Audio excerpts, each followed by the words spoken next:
الحمد لله الحمد لله وكفى وسلام على عباده الذين اصطفى أما بعد فأعوذ بالله من الشيطان الرجيم بسم الله الرحمن الرحيم ما عندكم ينفد وما عند الله باق ولنجزين الذين صبروا أجرهم بأحسن ما كانوا يعملون صدق الله العظيم. وقال النبي الكريم صلى الله عليه وسلم أفشوا السلام وأطعموا الطعام وصلوا بالليل والناس نيام تدخلوا الجنة بسلام. إن الله وملائكته يصلون على النبي يا أيها الذين آمنوا صلوا عليه وسلموا تسليما. اللهم صل على سيدنا وحبيبنا وشفيعنا وسندنا ومولانا وقلبنا محمد وعلى آله وصحبه وعلماء أمته أجمعين.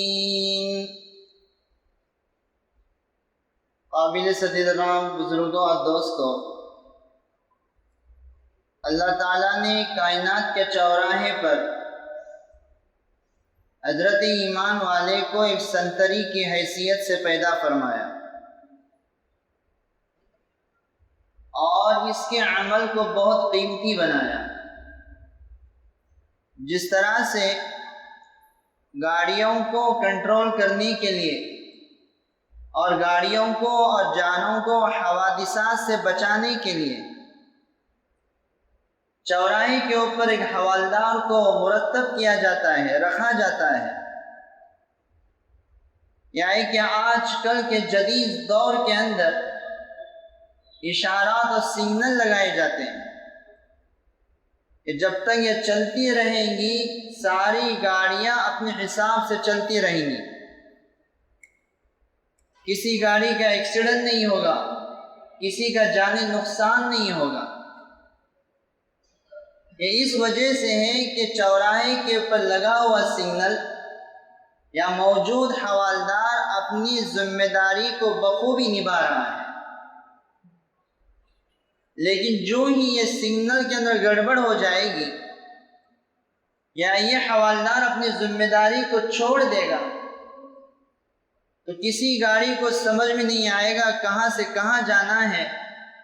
ایکسیڈنٹ ہو جائے گا، مالی نقصان ہوگا، جانی نقصان ہوگا. اسی طرح سے اللہ رب العزت نے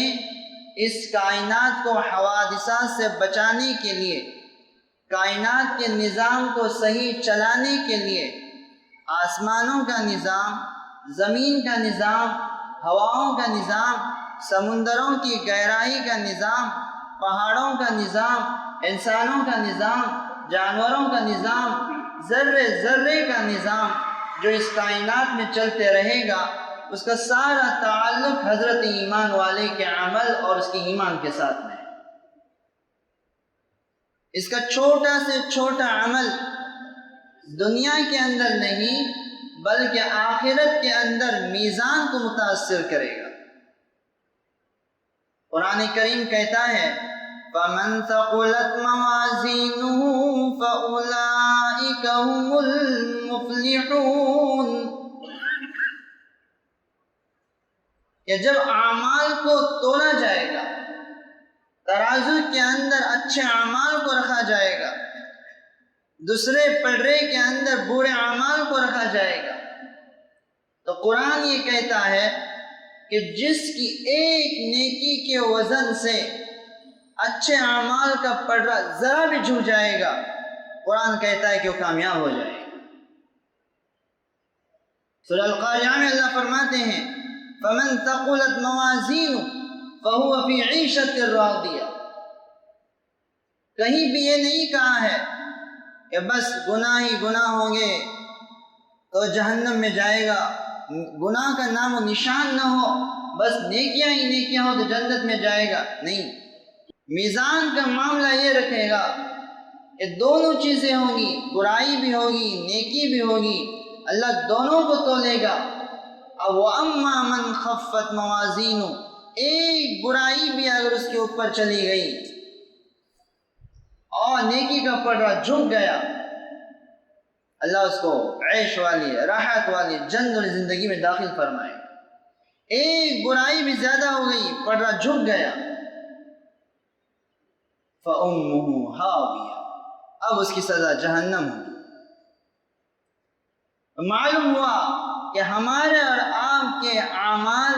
آخرت کے اندر بھی متاثر کریں گے، دنیا کے اندر بھی متاثر کریں گے۔ ساری کائنات کا نظام ہمارے اعمال کے ساتھ مربوط ہے، ہمارے دل کے ساتھ مربوط ہے، جڑا ہوا ہے۔ طوفان ہو، زلزلے ہو، اس کا کوئی تعلق مشرکین اور کفار کے اعمال کے ساتھ نہیں ہے۔ اللہ نے سارا کا سارا نظام حضرت ایمان والے کے اعمال کے ساتھ رکھا ہے۔ ہمارے گھروں میں، ہمارے خاندانوں میں، ہمارے صحنوں میں، ہمارے انگنوں میں جو بھی برکتی بے برکتی کا معاملہ چلے گا بزرگوں، یہ ہمارے اعمال کے ساتھ چلے گا۔ ہماری زندگیوں کے اندر، عمر درازی کے اندر، ہماری صحتوں کے اندر جو معاملہ چلے گا ہمارے اعمال کے اعتبار سے چلے گا۔ ہمارے حکومتوں کا نظام جو چلے گا وہ ہمارے اعمال کے ساتھ چلے گا۔ اعمالکم اعمالکم، اس لیے حدیث پاک میں نبی کریم صلی اللہ علیہ وسلم نے ارشاد فرمایا کہ جب تم دعوت اللہ اور خیر کے کاموں کی طرف بلانا چھوڑ دو گے، برائیوں سے روکنا چھوڑ دو گے، اللہ ظالم بادشاہوں کو، ظالم حکومتوں کو ہمارے اوپر مسلط کرے گا۔ اب ہم دعائیں مانگیں گے، ہمارے صالحین، ہمارے نیک لوگ گرے آزاری کریں گے، اللہ کے سامنے ہاتھ اٹھائیں گے، اللہ دعاؤں کو قبول نہیں کرے گا۔ ہمارے اعمال کے اعتبار سے اللہ تعالیٰ حکومتوں کو ہمارے اوپر مسلط کر دے گا۔ اس لیے ضروری ہے کہ ہم ہمارے اور اللہ کے بیچ کے رابطے کو صحیح کر دیں، دل کی دنیا کو صحیح کرنے کی کوشش کریں، دل کو چمکانے کی کوشش کرے، ظاہری اعتبار سے بھی باطنی اعتبار سے بھی ہم اس بات کی 100% کوشش کریں کہ میں ایک بحیثیت مسلمان، بحیثیت مومن اس کائنات کے اندر، اس دنیا کے اندر زندگی گزاروں اور اسی حالت پر دنیا سے چلا جاؤں۔ جب ہم گھر سے نکلتے ہیں تو کوئی اپنے کپڑے کو صحیح کرتا ہے، کوئی پرفیوم لگاتا ہے، کوئی عطر لگاتا ہے، اپنے چہروں کو سنوارتا ہے، بالوں کو بناتا ہے، جبکہ اس کی حیثیت فنا ہے، ایک ختم ہونے والا وجود ہے، ایک ختم ہونے والا جسم ہے، ایک ختم ہونے والی طاقت ہے، ایک ختم ہونے والی جوانی ہے، اس کو کوئی بقا نہیں ہے۔ ما عندکم ینفد، قرآن کریم نے اعلان کیا اے لوگوں جو تمہارے پاس ہے وہ ختم ہو جائے گا، تمہاری جوانی کو زوال ہے، تمہاری طاقتوں کو زوال ہے، تمہاری عزتوں کو زوال ہے، تمہاری خوشیوں کو زوال ہے، تمہارے غموں کو زوال ہے۔ وما عند اللہ باق، جو اللہ کے پاس ہے وہ باقی رہے گا۔ اللہ کے پاس باقی رہنے والی راحتوں کو حاصل کرنا ہے تو روح اور دل کو سنوارنا ضروری ہے۔ اس لیے ایک شاعر کہتا ہے کہ جس کے اندر شاعر نے اشارہ کیا ہے کہ ہم اپنے باطن کو چمکانے کی کوشش کریں،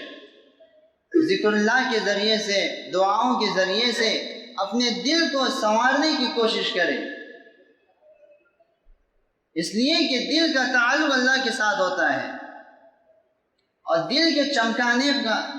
سب سے بہترین کوئی عمل ہے، سب سے بہترین کوئی طریقہ کار ہے تو تنہائیوں کو پاک کر لے، خیالات کو پاک کر لے، اپنے سوچ بچار کو پاکیزگی بخشیں۔ جب بستروں پر چلے جائے اللہ رحم کرے۔ آج کے اس دور میں اس موبائل نے اور اس جدید آلات نے ہمیں تو اللہ سے رات کی تنہائیوں کے اندر بھی دور کر دیا۔ بستر پر چلے گئے، سب سو گئے، کوئی دیکھنے والا نہیں ہے، اندھیرا ہو چکا ہے، میں ہوں، اللہ ہے۔ اس وقت کے اندر بھی اگر کوئی لاسٹ میسج کس کا آیا ہے، کس کا اسٹیٹس دیکھنا ہے، اس حال میں جبکہ اللہ میرے سامنے ہے، تنہائی ہو چکی ہے، معاملہ یہ ہونا چاہیے، ضرورت نہیں ہے کہ تم لمبے لمبے سجدے کرو، اپنا بلینکٹ بولو، اپنی بولڑی بولو، چہرے پہ اوڑھ لو اور چپ کے اللہ سے ہم بات کر لے، اے مولا کوئی سننے والا نہیں ہے، کوئی دیکھنے والا نہیں ہے، دن تو گناہوں میں گزر گیا، رات آ چکی ہے، تیرا احسان ہے کہ تو نے مجھ کو زندگی کی نعمت سے نوازا ہے، اے مولا رحم کر لینا، سارے دن کی گناہوں کو معاف کر لے۔ رات ہو چکی ہے، سارے دربار بند ہو چکے ہیں، سارے دروازے بند ہو چکے ہیں، تیرا دربار کھلا ہے، سب سو چکے ہیں، لا تاخذہ سینۃ ولا نوم، تو جاگا ہے، نہ تجھے نیند آتی ہے، نہ تجھے اونگ آتی ہے، نہ تو تھکتا ہے، نہ تو کمزور ہے، تو قوی ہے، تو غنی ہے، تو مغنی ہے، مالک الملک ہے، تیرا نظام ہے، تو چاہے تو میری روح کو قبضہ کر سکتا ہے۔ اللہ یتوفی الانفس حین موتها، جو چاہے تو میری روح کو نکال سکتا ہے، لیکن تو نے تو مجھے زندگی دی، اے مولا رات ہو چکی ہے، مجھے معاف کر دے، کل صبح ہونے والی ہے، صبح ہونے سے پہلے میرے دل کو پاک کر دے، میں اس حال میں بستر سے اٹھ جاؤں کہ تو مجھ سے راضی ہو جائے۔ تنہائی میں چپ کے اللہ سے باتیں کرو، گاڑی میں سوار ہو گئے، ضروری نہیں کہ نماز پڑھو، وہ تو اللہ کے خاص طریقہ ہے اللہ سے قریب ہونے کا، چپکے سے اللہ سے باتیں کرنے کی عادت ڈالے بزرگوں، کوئی نہیں دیکھ رہا ہے، گاڑی چلا رہا ہوں، اے اللہ میرا فلاں مسئلہ ہے، تو حل کر دینا۔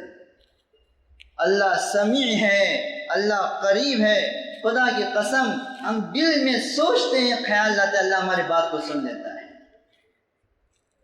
اللہ سے چپ کے بات کرنے کی عادت ڈالے ہم، چلتے کوئی نہیں سن رہا ہے، کوئی نہیں سن رہا، میں اللہ ہوں، اللہ تو میرا مالک ہے، میں تیرا بندہ ہوں، کوئی نہیں دیکھ رہا ہے، او دل گناہوں سے بھر چکا ہے، مولا معاف کرنا میرے کو، آئندہ نہیں کروں گا یہ کام، نماز چھوڑتا ہوں، اللہ آئندہ نہیں چھوڑوں گا، اللہ قرآن نہیں پڑھتا ہوں، اللہ آئندہ نہیں تلاوت کروں گا، اللہ توفیق دینا ہے، اللہ میرا فلاں مسئلہ بھی اٹکا ہوا ہے، مالک تیرے سے کوئی حل کرنے والا نہیں، مولا تو حل کر دینا میرا مسئلہ۔ ایسی عادت ڈالے کہ چلتے اٹھتے بیٹھتے سوتے جاگتے میں اللہ کے سامنے بات کرنے والا بن جاؤں، میرے سامنے اللہ ہی اللہ۔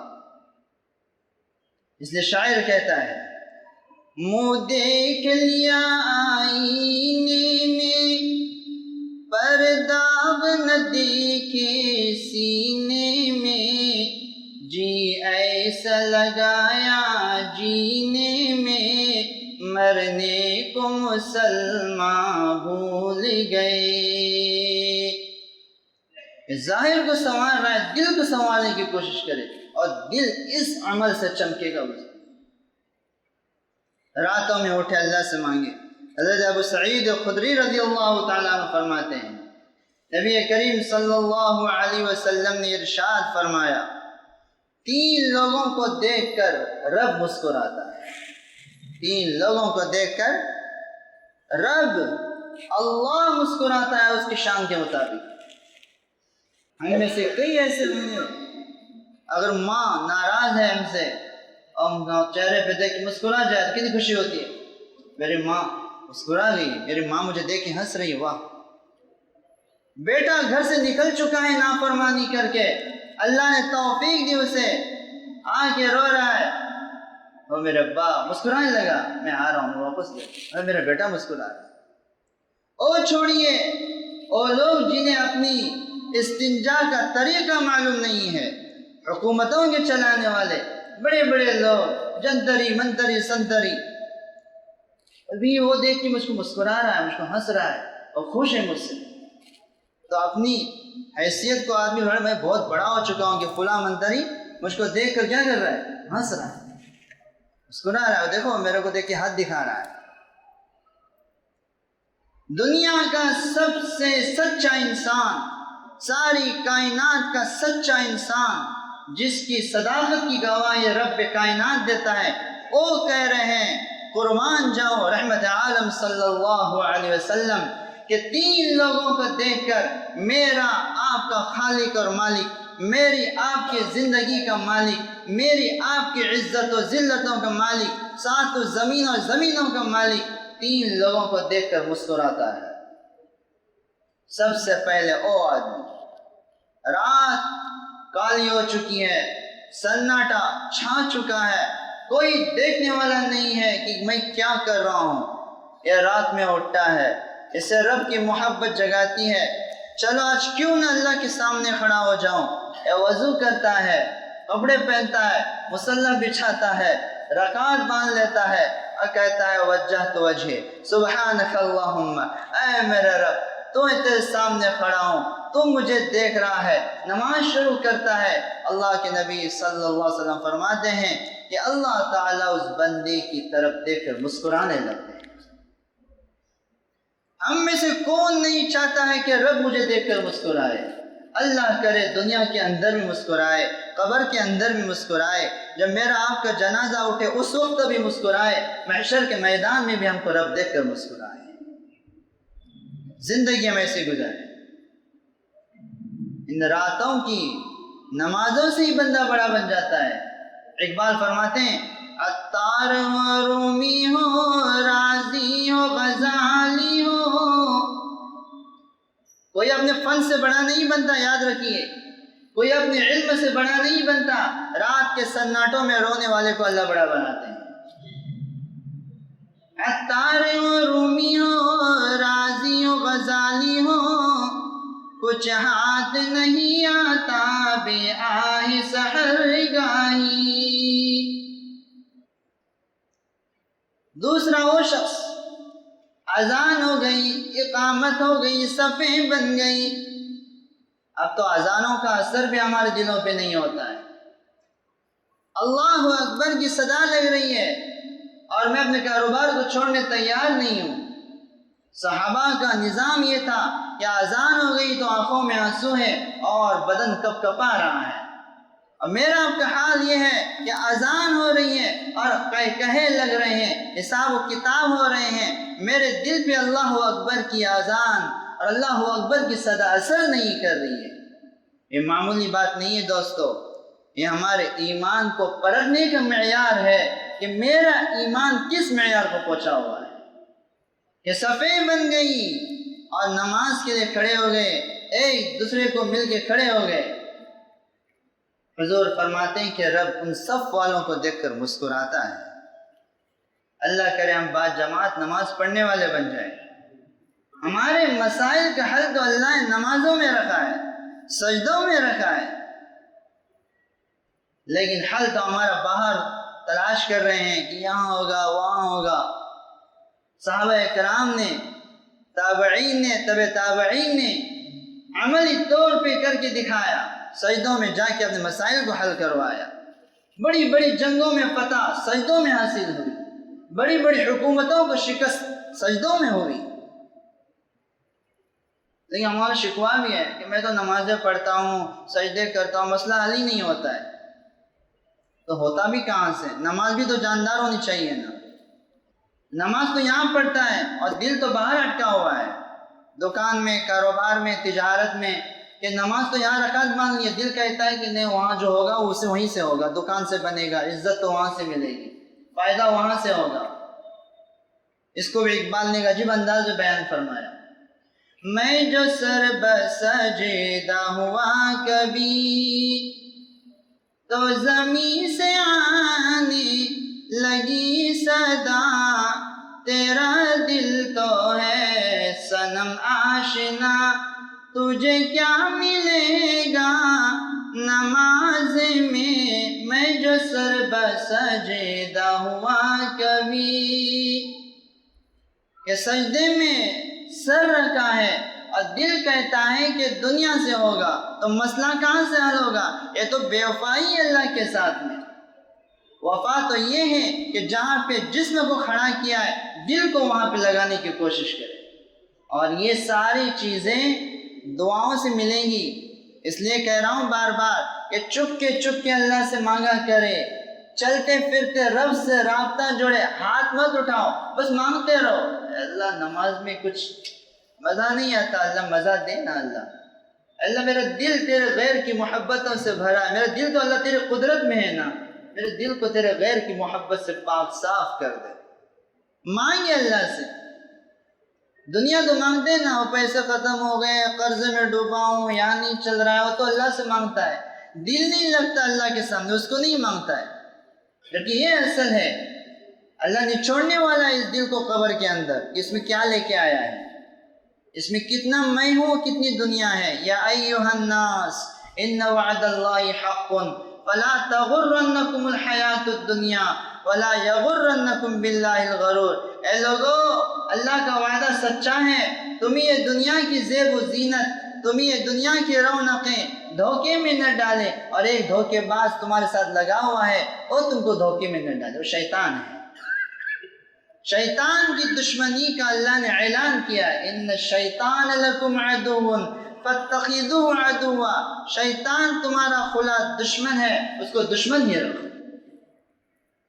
اور اس کے دشمنی کی نشانی یہ ہے کہ وہ میں ہر طرح سے اللہ سے دور کرنے کی کوشش کرے گا۔ اور تیسرا وہ آدمی جسے دیکھ کر رب مسکراتا ہے کہ جب مجاہد اللہ کے راستے میں جانوں کو پیش کرنے کے لیے صفے بناتے ہیں، دشمن کے سامنے ہمت کے ساتھ کھڑے ہوتے ہیں، اللہ کے نبی صلی اللہ علیہ وسلم فرماتے ہیں کہ مجاہدین کی جماعت کو دیکھ کر رب مسکراتا ہے۔ اس لیے میرے دوستو، ہم اپنی زندگی کے اندر ہر اعتبار سے، ہر رات، ہر صبح، ہر شام اس بات کی کوشش کرے اللہ مجھ سے راضی ہو جائے، میرا رب مجھ سے راضی ہو جائے، میرا خالق اور مالک مجھ سے راضی ہو جائے، میرا دل اللہ اللہ کرنے والا بن جائے، دست بکار و دل بیار، کہ ہاتھ تو کاموں میں لگے رہے لیکن دل یار کے ساتھ لگا رہے۔ ڈرائیونگ کر رہا ہوں، اسٹیئرنگ ہاتھ میں ہے، دل اللہ کے ساتھ میں ہے، بیوی بچوں کے ساتھ بیٹھا ہوں، بات چیت کر رہا ہوں، دل اللہ کے ساتھ لگا ہے، میں اپنی دکان پہ بیٹھا ہوں، دل اللہ کے ساتھ ہے۔ ایسا دل اللہ کے ساتھ لگا رہے کہ جب کوئی بڑا سے بڑا مسئلہ پیش آئے اور ہاتھ اٹھاؤں تو آسمان سے ندا آ جائے، یہ تو میرا دوست ہے۔ الا ان اولیاء اللہ لا خوف علیہم ولا هم یحزنون، اللہ کے دوستوں کو نہ دنیا میں کوئی ٹینشن ہے نہ آخرت میں کوئی ٹینشن ہے، یہ ہاتھ اٹھاتے ہیں مسائل حل ہوتے جاتے ہیں، محشر کے میدان میں رب کہے گا یہ تو میرے ہیں، جاؤ جنت کے اندر، قبر میں رب کی طرف سے آواز آئیں گی یہ تو میرا ہے، بچھا دو جنت کی بچھونے اس کے لیے۔ ایسی زندگی کو چمکا کر سنوار کر اللہ کے سامنے حاضر ہونا ہے، اس کے لیے صبح و شام تلاوت کا اہتمام کرے، ذکر اللہ کا اہتمام کرے، درود شریف کا اہتمام کرے، علماء کے ساتھ بیٹھے، اللہ والوں کی مجلسوں میں بیٹھے، مسجدوں میں اپنا وقت لگائے، مساجد کے اندر اللہ کے فرشتے اترتے ہیں یہاں پر اپنا وقت دے، گھروں کے اندر جائے تو دینی کتاب اور تعلیم کی کتابوں کو پڑھنے کا اہتمام کرے، بچوں کی دینی تعلیم کی کوشش کرے، یہ نہیں کہ بس بچے پڑھ رہے ہیں، آگے جا رہے ہیں، پیسے کما رہے ہیں، بزنس کر رہے ہیں، نظر رکھیں میرا بچہ دین اور دنیا کے اعتبار سے کس راستے پہ چل رہا ہے، اس کے لیے نگرانی کی ضرورت ہے۔ اللہ سے مانگتے رہے۔ میں دعا کرتا ہوں رب کائنات، رب ذوالجلال، میرا رب، میرا کریم، میرا مالک، میرا آقا، میرا داتا میری آپ کی زندگی کو چمکا دے، سنوار دے۔ اللہ ہمارے دلوں کو اپنی محبتوں کے لیے قبول کرے، عشق رسول کے لیے قبول کرے۔ اللہ پاک میرے وجود کو، میری آپ کی زندگی کو اپنی عبادتوں کے لیے، اپنی ریاضتوں کے لیے قبول فرمائے۔ میرا آپ کا رابطہ اللہ سے جڑ جائے، غیر اللہ کی محبت میرے آپ کے دل سے نکل جائے، میں اور آپ اللہ کے دوست بن جائے، میرے آپ کے گھر والے اللہ کے دوست بن جائے۔ اللہ تعالیٰ دنیا آخرت کی خیر، بھلائی، کامیابی، عزت، عافیت ہم سب کو نصیب فرمائے۔ وآخر دعوانا الحمدللہ رب العالمین۔